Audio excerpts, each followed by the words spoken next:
Сәлеметсіздер ме, құрметті аудитория, менің есімім Адина, және мен бүгін осы подкасттың жүргізушісі ретінде сізді тарихи саяхатқа шақырамын. Біз бүгін әнін алғаш рет әлемге танытқан адамды Әміре Қашаубаевты қарастырамыз. Және бұл қарапайым биография ғана емес. Дұрыс айтасың, Адина. Менің есімім Ақзере, және бүгін біз тереңірек мәселелерді қозғайтын боламыз, яғни тарихи тұлғаны танудағы автор көзқарасы мен қоғам талабының әсері туралы. Себебі кез келген тарихи тұлға бұл тек өткен заманның бейнесі емес, қазіргі кезеңнің де айнасы болып табылады. Дұрыс айтасың. Ақзере, менің бірнеше сұрағым бар. Және бірінші сұрағым, автор көзқарасы Әміренің тұлғасын қалыптастыруда қаншалықты рөл атқарады?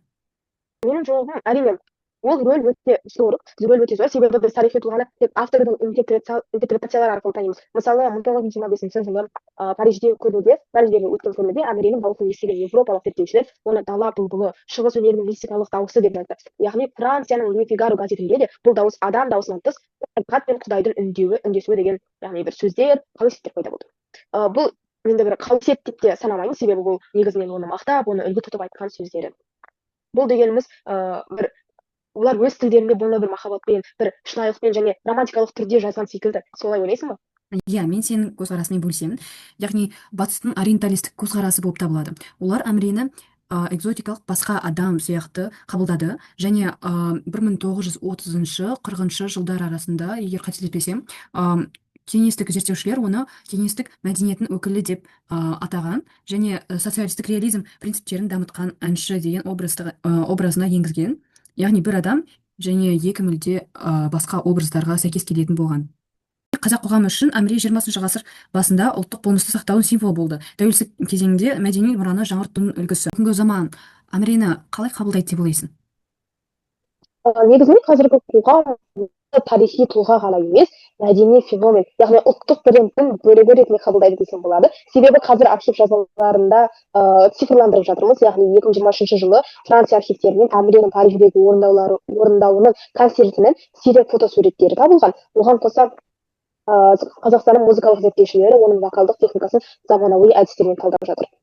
Ал қазіргі орындаушылар үшін Әміре Қашаубаев қандай рөл ойнайды деп ойлайсың?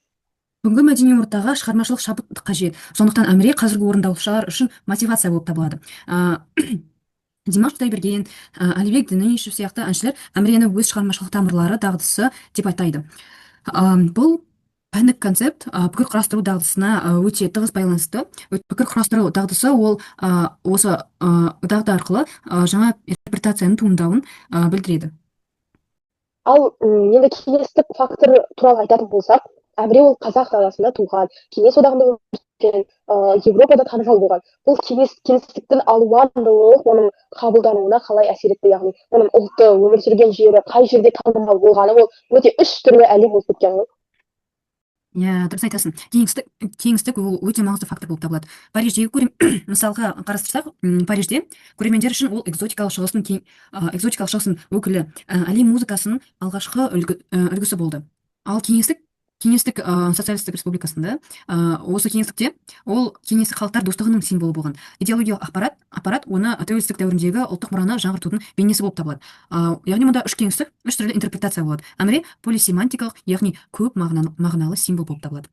Уақыт өте келе қабылдау қалай өзгереді деп ойлайсың? Негізінен 1920-1930 жылдары Әміре тірі аңыз, яғни адамдар оны тікелей көрді. 1934 жылы трагедиялық қайтыс болуы Әміренің оны миф дәрежесіне көтерді. Себебі ол аяқ астынан жаңа ғана концерт қойып тұрған адам солай өмірден өтті деген хабар оларға шынымен бір ақылға қонымсыз іс секілді көрінгені рас.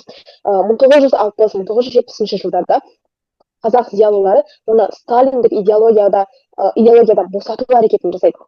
Яғни оны Әміре Қашаубаев дұрыс емес әрекет жасады деген айыппен оны қасақана өлтіргенін білеміз, және қазақтар оны идеологиядан алып тастамақшы болды. Яғни 1991 жылдан кейін біздің Қазақстан Республикасы тәуелсіздік алғаннан бері ұлттық өзіндік сананың қайта құрылуының бастамасы, яғни символы бола білді. Қазір біз 125 жылдық мерейтойын атап өттік. Бұл тағы бір қайта ашу кезеңі секілді бұл табылады негізі.